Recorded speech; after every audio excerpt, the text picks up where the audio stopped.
Hello guys, I hope you're all doing fantastic.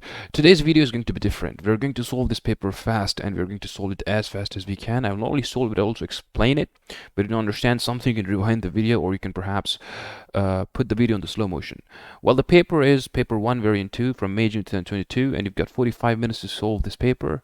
Let's begin with the first question. What is an example of a free good? Now you guys must know what a free good is. A free good is anything that's abundant in supply. So sunshine is abundant in supply, so it's a free good. Everything else is either a public good or a merit good. So we just cancel them all out and we go with option D.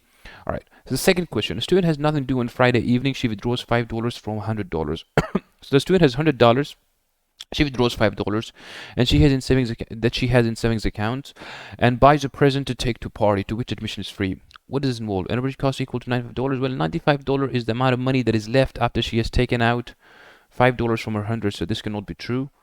We'll cross it out. The origin cost equal to another good she could have bought for $5. Well, if she spent $5 buying something, that $5 could have been spent doing something else. That would become her opportunity cost. So we will go with option B here. Since we've got the correct option, we just ignore the other options. All right, here. The diagram shows two production policy curves for a country. What might cause a shift from point K to point L in the country's production? Point K to point L. Have you guys got it? A change in what consumers want to buy. Well, the consumers want to buy anything else, there will be a movement along the curve. There will not be a shift, so this cannot be correct. A recession would cause the shift towards left, so this cannot be correct. More investment would mean economic growth, and economic growth makes your PPT curve shift outwards, so we'll go with option C. All right, which relationship would be studied by an economist specializing in macroeconomics? Now you need to understand that economics is divided into sections, macro and micro. The relationship between inflation rate and unemployment rate. These are the government's macroeconomic objectives. So since we're talking about the relationships studied by economists who is specializing in macroeconomics, the relationship would be of inflation rate and unemployment rate because these are your two macroeconomic concepts. So we'll go with option A here. Cross out the other options. I'm not going to look at that as well because I've got the right answer. In recent years, the government has started to make more use of free market system. However, they're doing it very slowly to avoid the disadvantage of free markets, disadvantage that a free market system might bring. Now you guys must know what a free market system is. What is the possible disadvantage of free market system? Decrease incentive to work? No, because in a free market system, people, tend to be more capitalistic. They get to keep the reward of anything that they produce, so obviously they will be more incentivized to work. The incentive wouldn't decrease. Decreased levels of production. Well, we expect that the production levels will the pollution levels will rise because of external costs which are ignored in a free market system. Increased efficiency. Increased efficiency is never a disadvantage. If efficiency increases, it's an advantage. Increased inequality of income, yes, because some people will get ahead of the other. There will be a broadening gap between the rich and the poor in a free economic system because there's no income redistribution that happens when the government is involved, right? So we'll go with option D. What will cause the demand curve for the good to shift to right? A decrease in disposable income of consumers would cause the demand to decrease because the incomes are low now. A decrease in the price of a complement good. Well, in the price of a complement good decrease, the demand extends for the complement good and the demand curve shifts to the right for the good itself. So we go with this option here. This is wrong. Decrease in the price of substitute would mean that the demand for the good itself would also decrease because the substitute is cheaper now. Against the price of good would cause a movement, not a shift, so we cannot go with option D as well. So we go with option B here. Okay, in diagram, which demand curve has perfectly elastic demand? Well, perfectly elastic demand is D.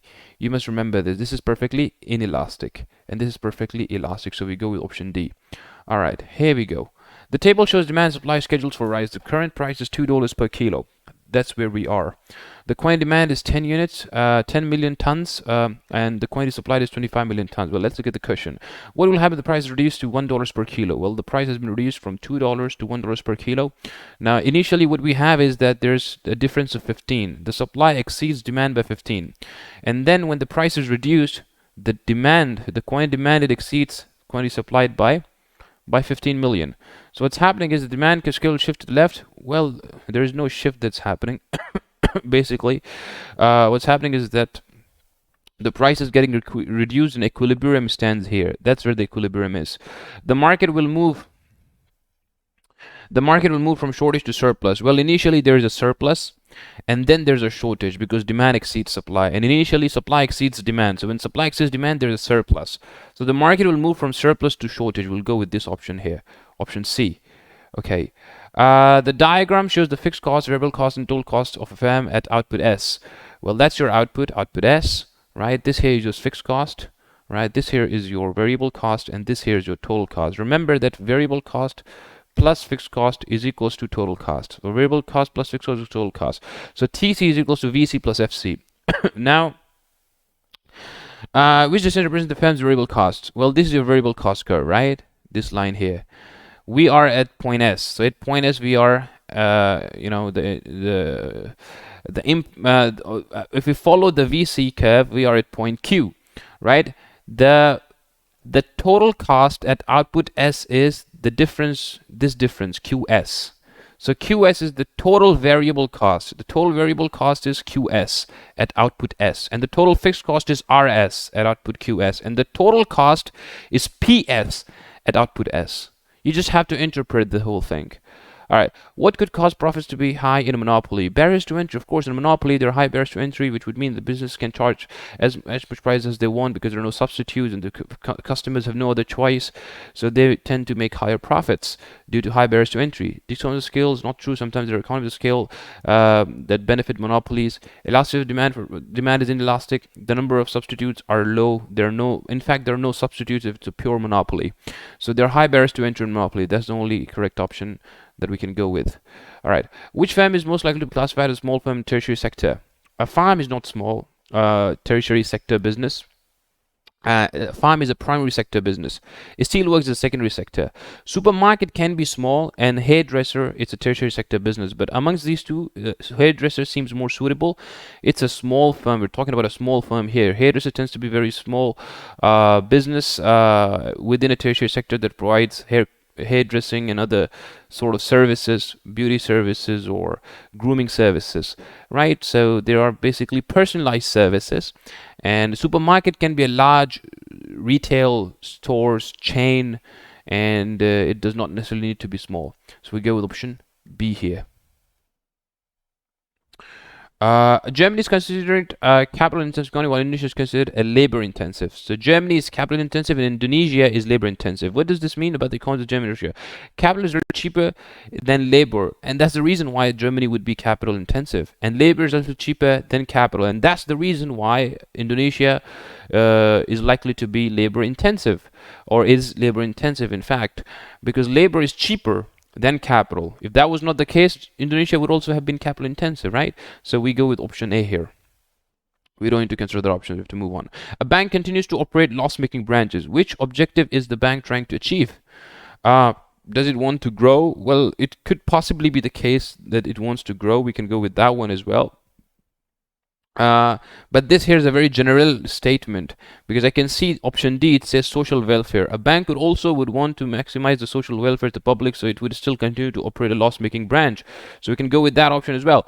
So it cannot continue to operate a loss-making branch if it simply wants to grow. At least in the short term it's the case, but it cannot continue to do that for a prolonged period of time. So growth in order to achieve growth, you might compromise on profits, but you might not necessarily continue a loss-making branch. That's not the way to seek growth.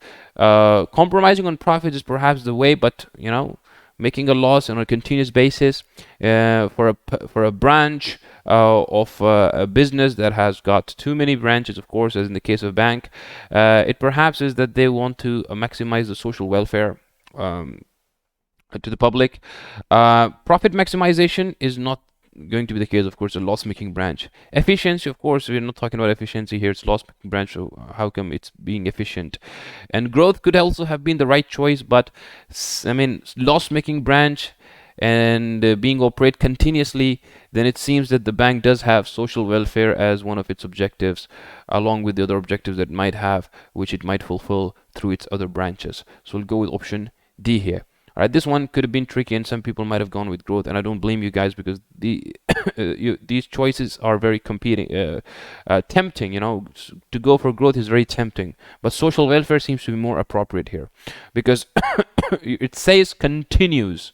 right? It doesn't say that in a short term a bank operates a loss-making branch, or let's say it's a new branch, for example. If it's a new branch, then the losses can be suffered at least temporarily, right? But if it continues to operate loss-making branches, then indeed it is for the social welfare. Right. The table shows three people, X, Y, and Z, spend their income. Food, clothing. Okay, remember that when this kind of a question comes, and it will always come, the richest among all will be the one that spends majority of his or her income on luxury goods. So who's spending majority of the income on luxury goods? It's person Y, because 40% goes to luxury goods. Person Y is the richest. So we have to identify in order of lowest income to highest income. So who is earning the lowest income? Person Z, because person Z is spending the lowest proportion of their income on luxury goods, and most of their income goes to the basic necessities.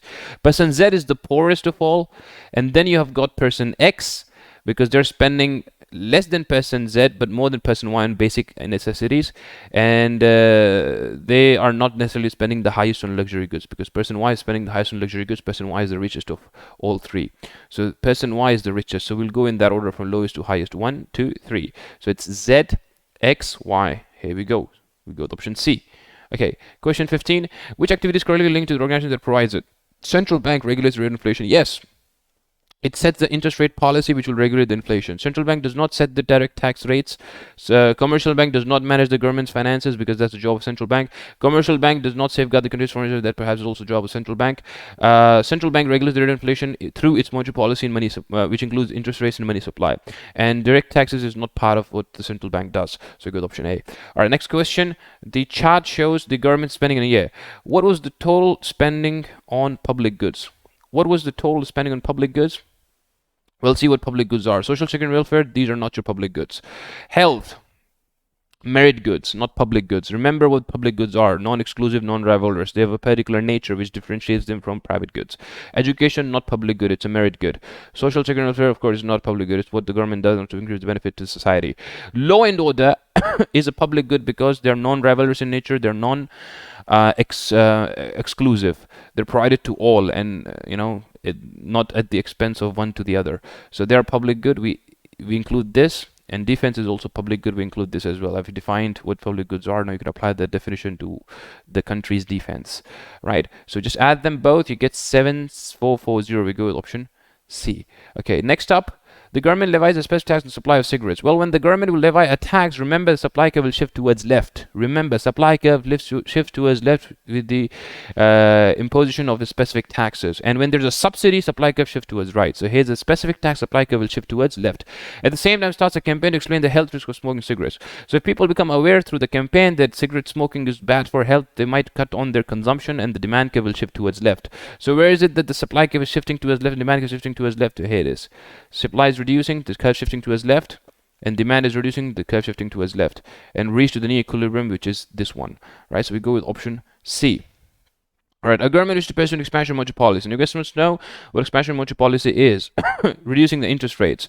What should it do? Lower interest rates. Obviously, you must know what expansion monetary policy is: increasing the money supply and reducing the interest rates, or perhaps even reducing the exchange rate. But here they say lower exchange rates, lower interest rates. So of course we will go with that one. I don't care about what the other points are. A government introduces a series of economic measures. What is a supply side policy measure? Building more affordable homes to improve labor mobility.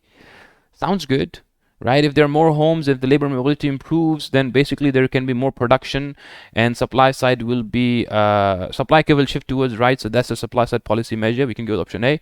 Controlling consumer spending. Well, this has to do with spending, so it's a demand side policy.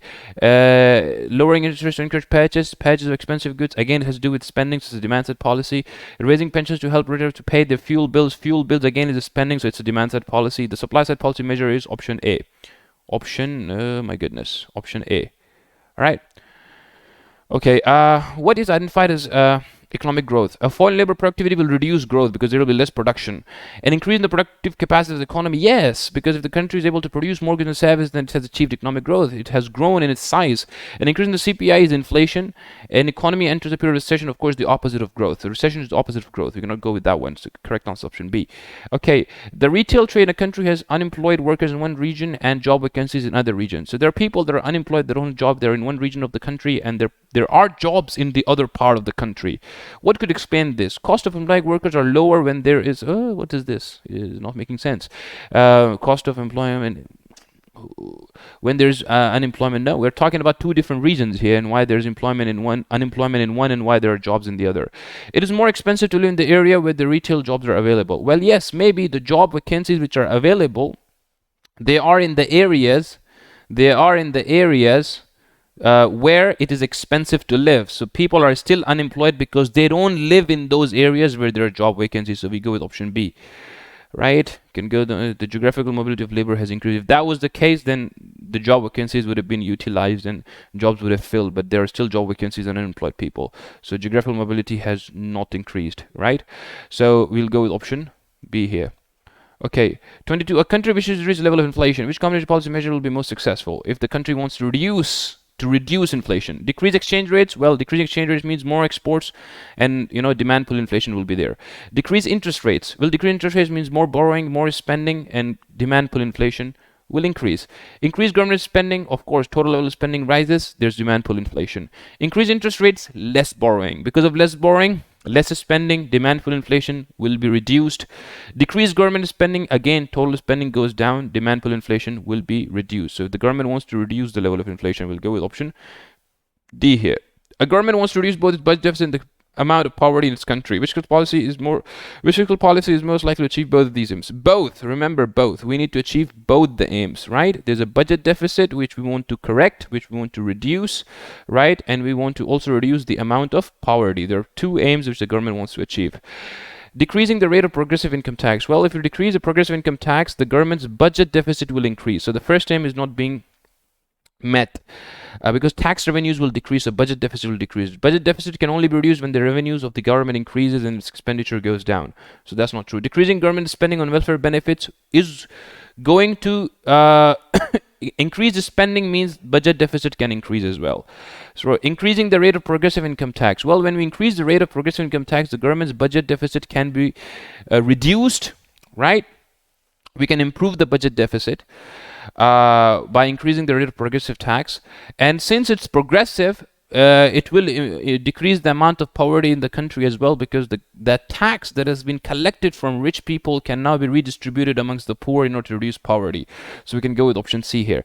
The other two options, of course, means that the budget deficit is increasing and not decreasing. Don't get confused. Budget deficit increasing means the government's revenues are decreasing and the budget deficit is increasing, right? We want to increase the government's revenues, which can be done through progressive income tax, and we want to decrease the budget deficit, the gap in between the revenues and taxes that has happened in negative. That's actually a negative balance that the budget, the government has in its budget. We want to reduce that, and for that we must increase the income of the government and reduce the spending of the government, and that can be done through progressive income tax.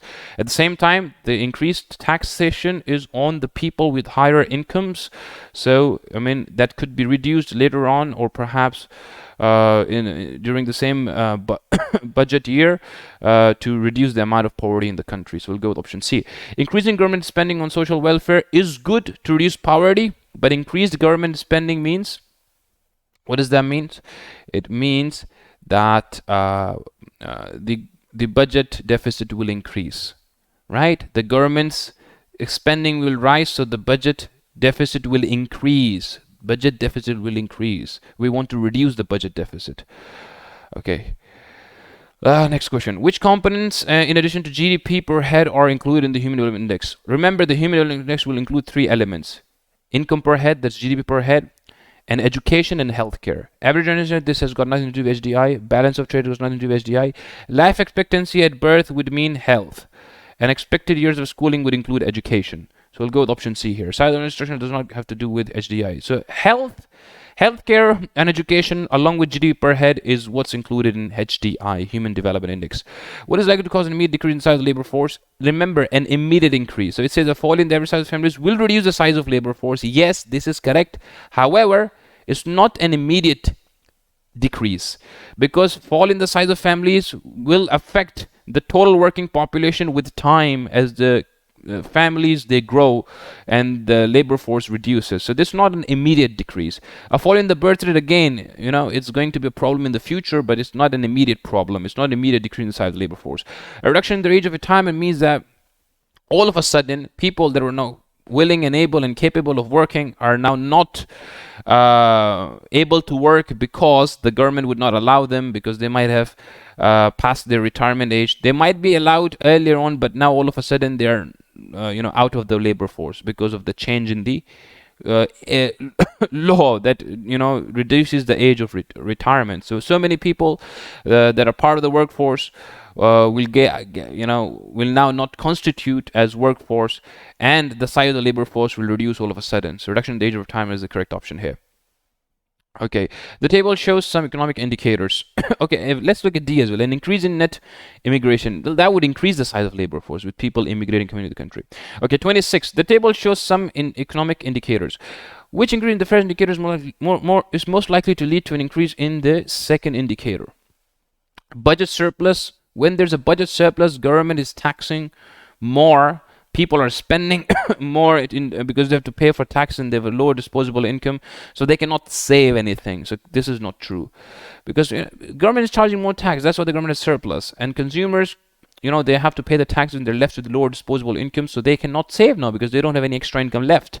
Consumer spending leads to unemployment. No, with consumer spending, there are more employment opportunities created, because as consumers spend, there's more business. As there's more business, there's more hiring. So unemployment tends to reduce. It does not increase unemployment. When there's more inflation, our exports become less competitive and our exports are likely to go down.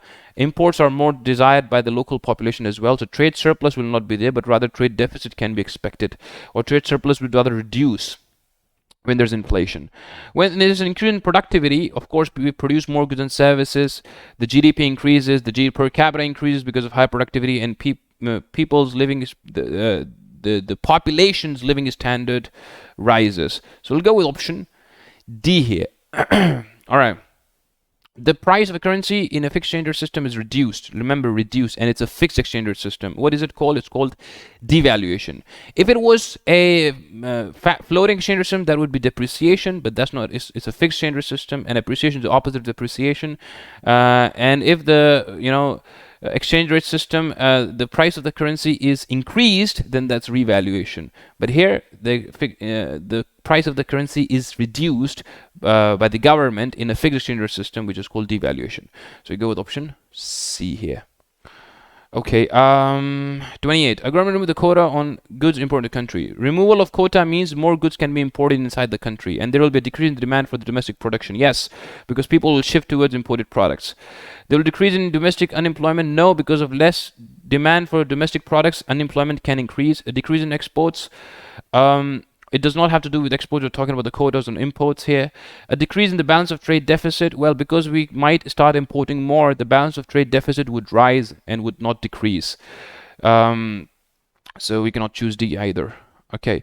What is most likely to result from reduction in the value of the country's currency if there are no other change in the economy? A trade in goods surplus will fall. Well, the currency's value is reduced and we can expect more exports to be there. So trade in goods surplus will not fall. It can possibly increase. Export prices will rise. Yes, that can be true, because the currency's value has what is most likely to result from reduction? One second. The currency value has been reduced. So reduction in the value of country's currency means that the other country's currency from which we are importing will become more expensive. Our country's currency has been reduced. So our export prices will also be reduced because our currency is cheaper now. Our exports will appear to be cheaper now as well. Now, when we are using our currency, which has reduced in value, to buy goods from other countries, we must buy other currencies as well. So the value of other currencies has gone up, and this makes the import prices to be much more in our local currency, in the domestic. For example, if a country's currency has depreciated in value, you have to pay more of that country's currency to buy the same imports that you used to earlier.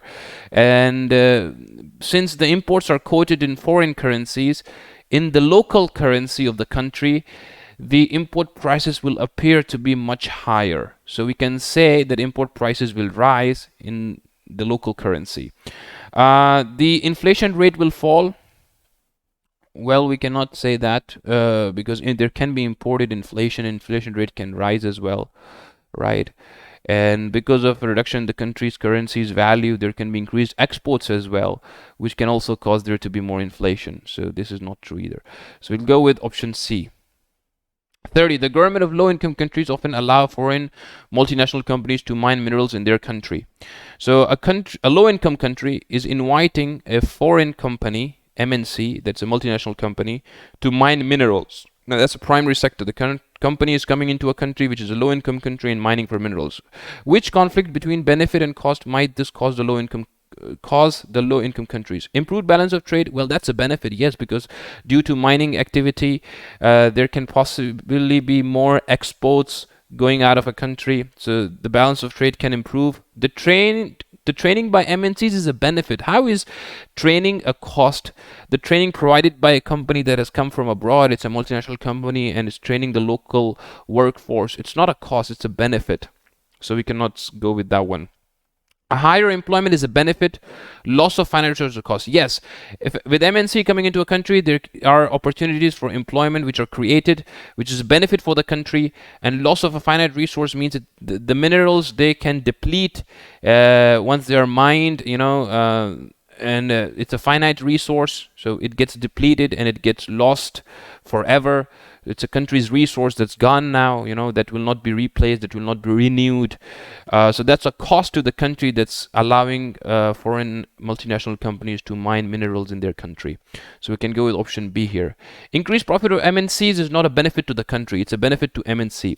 More sustainable development is not likely to be there because you see, mining is not going to be a sustainable development for the country, and economic growth is not a cost either. So we cannot go with option D.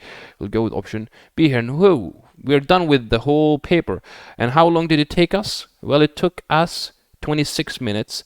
Not bad, because I was explaining it to you as well. I mean, I could have done a little bit quicker. I mean, perhaps in 20 minutes, but I tried to make sure that I explain each and every point as much as I can and as quick as I can. So we're done, and I hope you get some confidence by watching this video that this whole paper can be done in 45 minutes if you are well prepared and you don't get stuck on any one question. Keep watching our videos. Keep watching our videos to get very good at doing these MCQs and hopefully get 30 out of 30 in your actual exams. Good luck, everybody, and I hope you have a brilliant day ahead of you, and I hope you keep watching our videos as well. Take care.